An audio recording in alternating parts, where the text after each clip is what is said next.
So as a side project to studying and getting promotions and doing things, my husband was in the building industry, and we were doing projects and property and developments on the side. I bought my first property when I was 18. So my parents are trades. So I've always been in that space, but passively, like in the background as a hobby.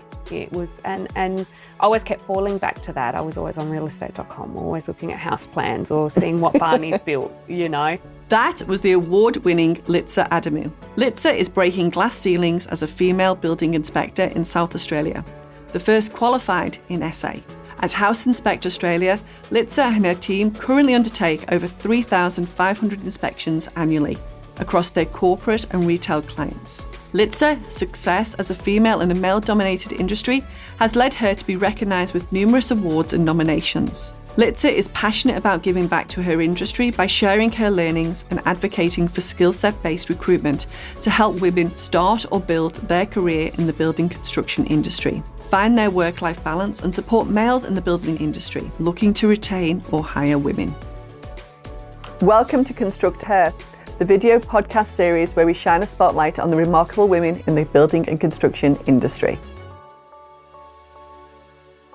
At Toyota, we believe in never standing still. We've always got our eyes on the road ahead. That's why we're creating innovations for a more sustainable future, connecting you to your car to make life easier, reimagining our cities and how we live in them, challenging the standards so that everyone can be safe, and making a difference in our communities, because it's in our nature to never stand still. Oh, what a feeling. Toyota. Litsa, welcome to the ConstructHER podcast. It's great to have you on. I know that you're heavily involved in our high-vis committee, so thank you very much for volunteering on that. But would you like to introduce yourself? Yes, thank you so much, Marissa, for inviting me to ConstructHER. This is a really exciting initiative. So my name is Litsa Adamou and I'm from House Inspect Australia, as a few people know. So, and yes, I'm really excited by today. So awesome. Now, what I want to do with you is, I know that you've had a little bit of a windy journey to get to the building and construction industry, but it'd be really good to just find out, how did you, what was your career at the beginning, or what was your education at the beginning? Let's start with that first. I guess if I go far back, yes, very windy. So when I was just finished primary school, I was about 12, my parents decided to move overseas. So I did all my primary school here in South Australia, and then the family decided, let's go live overseas for a little while. So because we didn't know how long we were going to be staying overseas, instead of enrolling in school over in Greece and all that, I just did long distance, and it was only meant to be for a couple of years. It turned out it was my whole high school career doing it by long distance education. So essentially almost you could say homeschool in Greece, which was really, really cool. I had the best time. So yeah, that was my really early education. And then I come out of year 12 and it's like, all right, we're moving back now. Let's work out what I want to do with my life. Which, you know, I didn't have access to the traditional career counsellors, and it was before emails and internet. That's how old I am now. Yeah, it's actually quite scary when you start thinking about the fact. So you were long distance without the internet? No, it was all by post. So they would send me packs of my schoolwork for all my subjects, and I would complete booklets and workbooks, and then post it all back. And then wait to get a result by post back. Okay. Yeah. So we're the dog eating your homework. Mid-90s, so mid to late 90s. So the dog eating your homework wasn't your excuse, was it? It didn't arrive in the post. It didn't arrive in the post. So I did my year 12 exams supervised overseas in Greece on the small Greek island of Samos. And then it's like, right, I'm going to go back to Adelaide and get my ATAR and work out what I'm going to do with my life. So I moved back at the end of year 12 and did all right in my ATAR, was really, really impressed. And then it's like, now what? So I actually ended up taking a gap year between high school and going to uni because I actually didn't know what I wanted to do. And when I did actually see a career counsellor at my long distance education school here at Martin, it was like, okay, I will be either an accountant or I will be a psychologist. I was polar opposite. So, and that's where initially what I thought I wanted to do. So heads or tails, which one did you do? I ended up doing accounting because it was safe, and do I regret it? No, because obviously that's got me to where I am today. So, so I took a gap year. I went and got a job as a office manager. I was like 17 running an office, and it was a place called Ornamental Plasterworks. So we did all these fancy cornices and beautiful. So it was part of the construction industry. And so I was running the office and the showroom in Theberton. Okay. Which was really cool. And I guess because I had a natural knack for bookwork and numbers and managing offices, that's why I think I chose accounting as such. So, and then, I went to uni. So that exposure to a working environment, so it wasn't sort of your parents were saying that it was a safe option to go into accounting. It was something that you did that year experience and you sort of realised that you had a natural affinity for business and managing businesses and books. And, accounting, I did really well in year 12 when I took it as a subject. So it's kind of like as a female, it's like, oh yeah, that's safe, as opposed to doing psych, which could have been a bit, it wasn't really a career choice back then for women as well. No, what would have been that, late 90s? Yeah. Okay. Or, so 2000, I think it was. So do you have that decade missing between 2010 and 2020? Like what happened? Absolutely. So you did university, was that 4 years? Yeah, because I did a double degree. So I did it in management, marketing and in accounting, commerce. So it was a 4-year degree. Best time of my life, let me tell you. It was so good. So what was it, Uni SA, Adelaide? Uni SA, yeah. Okay, and they're merging this. I know. Is it 2025 they're going to be merging? So that's going to be an interesting very exciting time. It can be mega uni, is that what they call them? So after university, what happened? After university, I probably should add, in my gap year, I actually went and got my Cert 3 in business administration as well. So it's not, I did a gap year, but I still upskilled and studied. And then fast forward 4 years, I then got a role in an NGO doing accounting, which was a really, really cool experience. I was working at the Commonwealth Bank as I was finishing off my degree, and they just couldn't offer me full-time employment at the time, I remember. So once I graduated and I wanted to get into finance and accounting, I was offered this opportunity at an NGO. And so I did that for a few months until state government were advertising for graduate opportunities. I thought, oh, let's go for it. So I applied and I was successful, and that was the start of my government career. Okie dokie. And it's quite interesting because at the weekend we had the awards dinner for the Uni SA's construction management. And it's quite interesting how many of our commercial constructions offer a graduate programme as well, but they're obviously still studying, so it's usually their fourth year they're in that. But so you were a graduate. What departments were you working in government? Oh, so I was working in Office for Aboriginal Housing was my first one. So Department of Families and Communities back then. So it was incredible. I learnt so much, and I got to travel regionally and see where our monies were going and what they were doing. And I met some amazing people that I'm still in contact with today, and a lot of respect. I learned a lot in that graduateship. And from after that first year, I was thankful to then get a permanent role and a promotion in the Department for Water. It was, I believe. It changed names a few times. Departments change quite a bit, don't they? So it was like an environment and water portfolio, and then it became branched off to water, and then,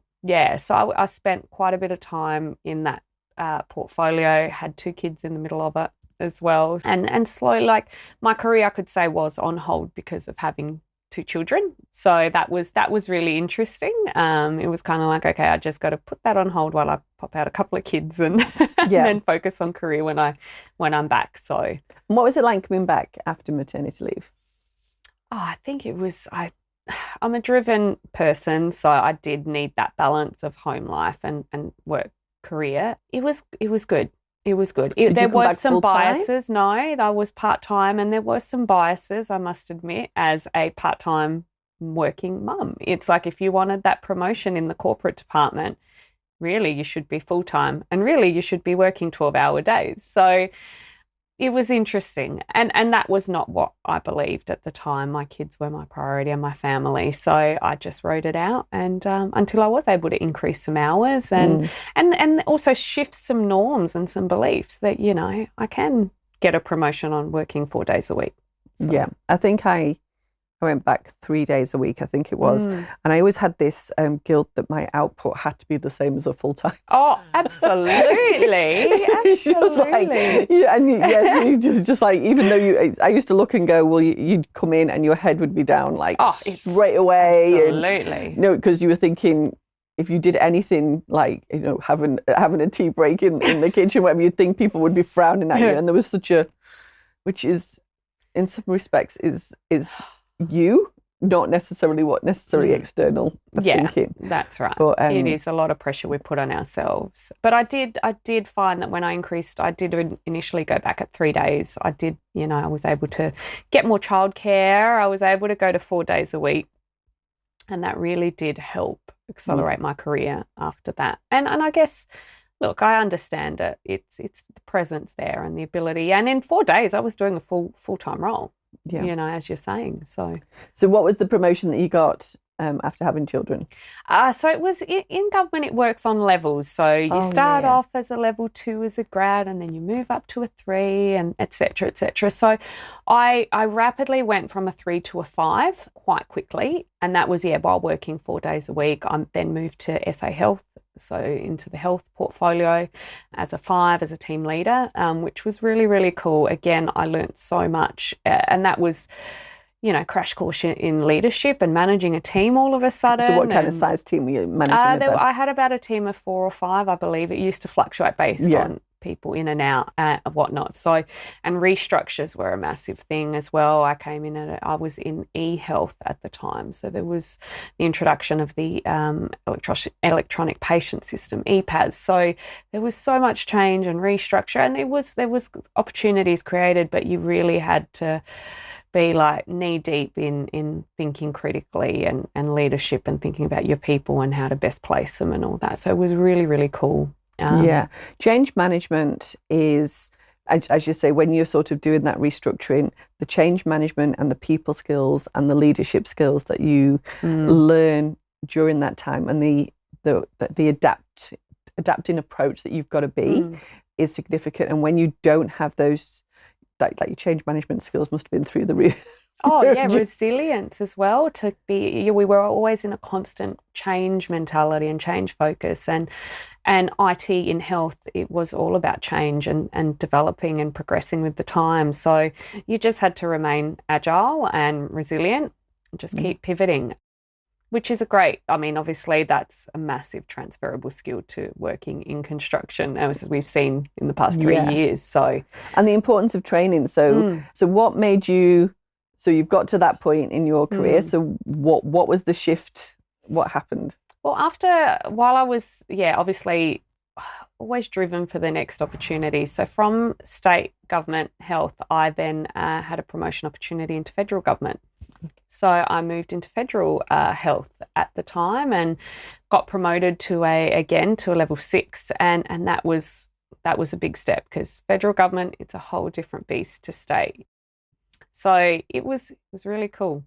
It was really cool managing a larger team, liaising with Canberra policy, thinking bigger picture. So again, it elevates your thinking at a different level. Still always kept in the business management finance realm.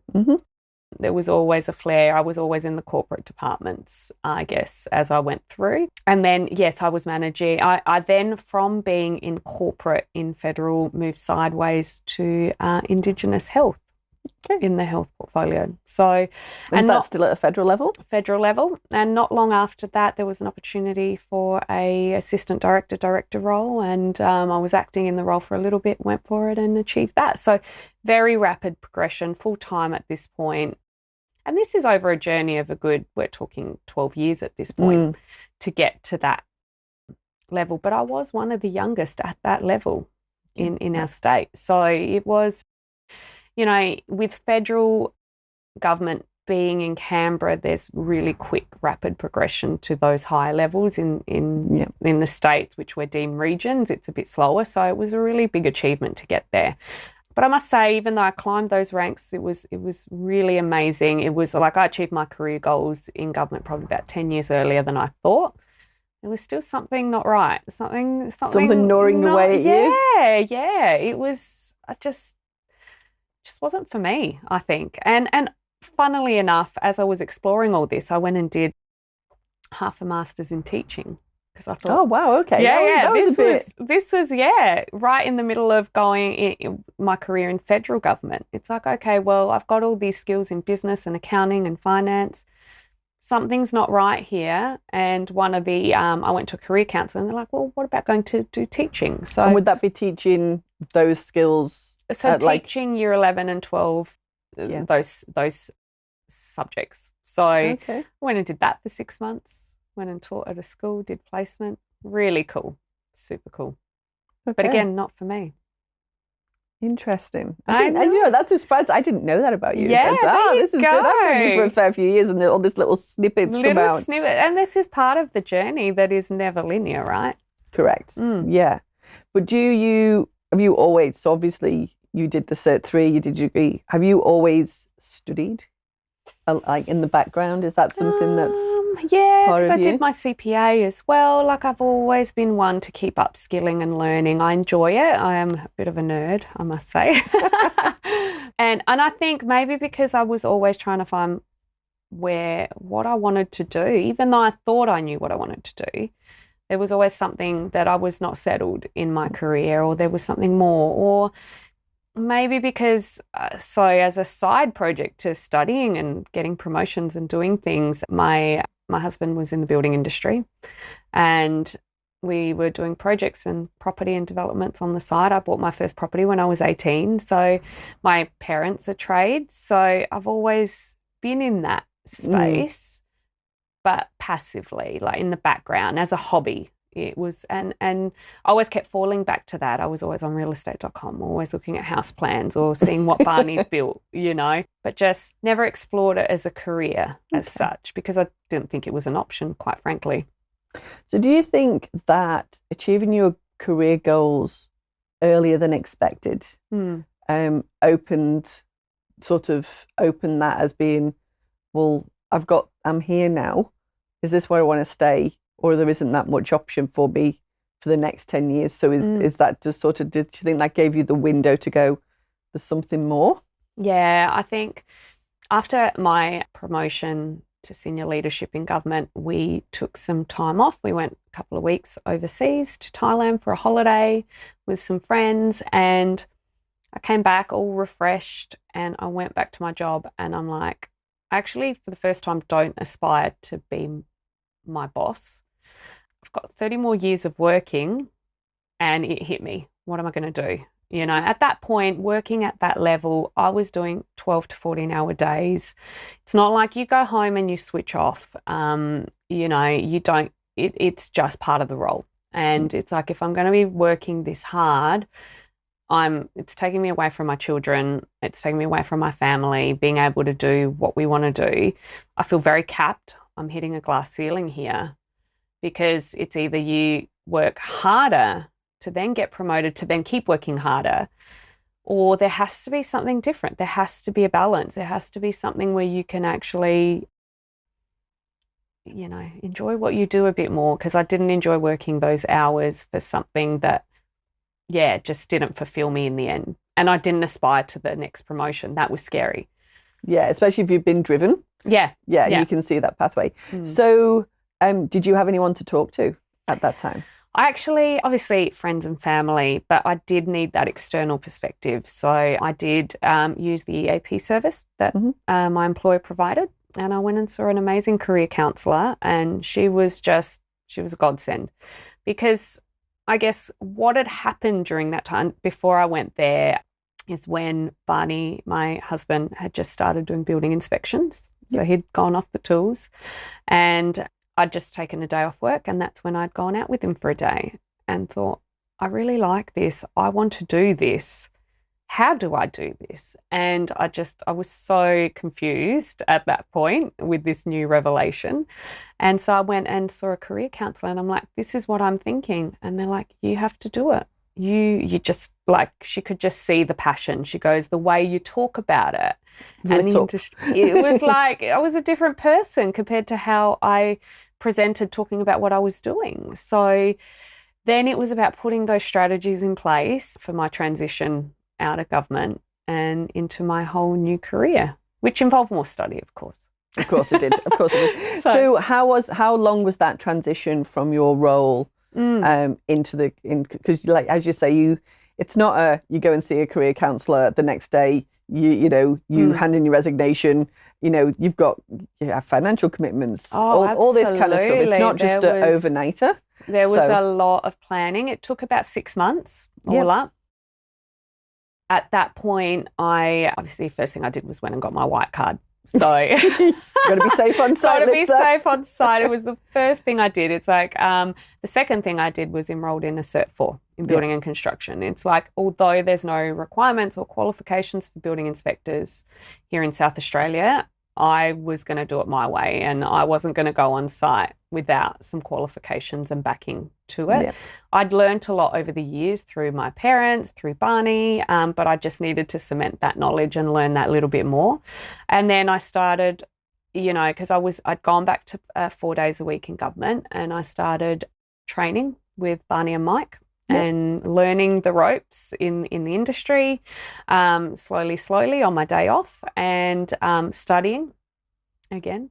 So your hours were still up there. My hours were still up there, but I had a vision again. I had a goal, and it was so exciting. And this was going to be our own business, right? So, okay, let's address if your own business gives you freedom another day. But that's a whole different story. That's a whole different story. But at that time, that spark was there. It was amazing. And so 6 months it took. I took 12 months unpaid leave from my government job and fully disclosed that I was going to work with my husband and try it out. And they were supportive. So I did it safely. I had a right of return back to my old job if this new industry wasn't for me. And this was in 2019. So Christmas Eve 2019 was my last day in government. And I started, in early January, full time. Wow. So that would have been January 2020. That was a bit of an interesting time to have a career change. Just before COVID. 2 months later was when COVID, all hell broke loose, didn't it? Just a bit. So there's a couple of things there that you picked. I just want to pick back because a lot of organisations have employment assistance programs available to them, and quite often they think it's more around, if there's traumatic circumstances or mental health issues or whatever. So it's really interesting that you use that employment assistance service to get career advice. Yeah. And I do believe that is part of 99% of the packages, or you'll go and say, I'm feeling, this is how I'm feeling. So that's really interesting that you've got that experience, because I also know that you are one of our wellness ambassadors for our Rise Mental Health Programme, which is a free service that's been funded by the state government. Yeah. So are you seeing people come to you with those kind of situations as well under that programme? A variety, yeah. It does underpin your career, and the things we talk about are career choices, staying in the industry, or how to make your mark in the industry so that you're in, or a new product or a new idea. So absolutely, it all ties in, and I think it's an amazing program that needs to be used. It's what we're here to do. We're here to support and help, and we all have such different backgrounds and offer this wealth of knowledge to be able to help guide you. So you mentioned that you went on site and you started doing building inspections January 2020, and it was yours and Barney's own business. Yeah, we were working, contracting to House Inspect Australia at the time before we got more heavily involved. Yes, just more heavily involved. So interestingly enough, start off, what's it like working with your husband? Yeah, really good. People ask us that all the time. Yeah. I think because our skill sets are so different, even though we're both building inspectors, we're both managing our own business, our skill sets are so different that we don't clash. They're complementary and we know each other's strengths and weaknesses, and that's what's, I think, helped us build a successful business. So I love it. Good. It's a common goal for our household. It is scary because it's both of us doing the same thing. So when it was COVID hit, it was like, are we going to be able to both still be doing the same thing? Is our business going to survive? Our businesses, are the industry going to survive? So many unknowns. But I love it. Good. And so let's talk about your corporate experience and how that's helping you in your current role, even though you are a building inspector and you're running your own business. But what has evolved over time, because you are bringing that, as you say, the skill set and the transferable skill set, even though very, very different industries. How do you think that's benefiting you now and where you are now? I honestly believe we wouldn't be where we are with our business without me having done my apprenticeship, as I call it, in government. Like, you learn learning finance and business management and leadership and team management and resilience. You need all of that in whatever you do in life. So I always falsely thought that I didn't have transferable skills because I wasn't a tradie or wasn't going to go on the tools. But it was couldn't be further from the truth.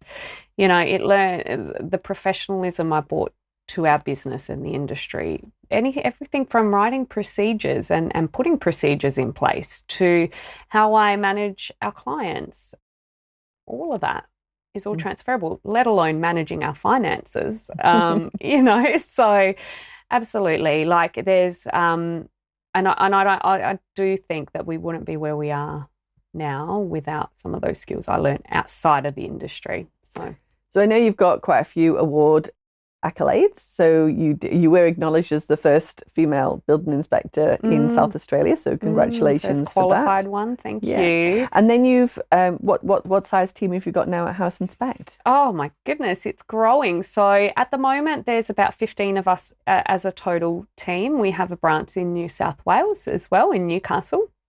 And we're growing, so we're looking for more people. If anyone is interested in joining and being a building inspector, please reach out. And we started off, so when back in 2019, it was Barney and Mike, and then it grew to an office person and another inspector, and now there's 15 of us. So it's been a great growth period, and as I said, we're still growing. So it's exciting. And you mentioned the qualified building inspector bit, and I do think, just from my side of it, at Master Builders, we've spoken to Consumer Business Services about getting building inspectors licensed as it is in other states. You do have a significant impact on the industry, on what you're saying, etc. And I do think there has to be that knowledge and qualification that does recognise that building inspector. So what's the future now? Is it just continued growth? Is it what's the plans for the future? At the moment, obviously, yes, continued growth and doing it sustainably, of course, and bringing more people onto the team. It's a great opportunity that we offer. We are a franchise model as well. So there's pathways for when you start working with us to be your own boss as well. So that is something that we're working on in the coming year. We're going to have a few more set up in South Australia, which is fantastic, in our retail space. We also have a B2B corporate space under our banner, which works with a number of different builders and developers. So that's growing rapidly as well for independent QA. So both sides of the business are just going strong. What the future holds is further expansion nationally, absolutely, and just keep doing what we're doing, because obviously we're doing something right. So and we love our clients on both sides of the fence, in the industry and outside of it. And without our clients, we're nothing. So they are our big focus in our business. So fantastic. And our staff, of course. Yes, our people. Great stuff. Thank you so much, Litsa. It's actually a lot windier than I thought it was. I told you it was a story. It was. Thank you so much for being on ConstructHER. I'm sure that your story is going to inspire and get some cogs turning. Yeah, hopefully. Because I definitely think that the transferable skills and just people looking at the building and construction industry as an industry in itself that you can work in and have opportunities. And it's not necessarily about putting on a work belt and being on site. On the tools, absolutely. It is a professional industry with professional services within it. Very, very diverse and vast. Very diverse and very rewarding. I love it. Yeah. Best decision I made, clearly. Clearly, and you're thriving in it. I mean, awards galore. Well, that's it. It is about following your dreams and your passion and listening to that gut. And not, like, I think it is scary to change careers or to pivot. but you just got to do it, because that little fear is what helps you succeed, that little bit of fear. So yeah, that's my advice, just do it. If you'd like to find out more about Master Builders and becoming a member of the High-Vis community, then visit www.mbasa.com.au. But if you want to learn more about having a career in the industry, if you're a young person or looking to change your career, then look no further than the born2build.com.au website, where you'll be able to access information about all the different roles, what a day in the life looks like, and the potential salary options.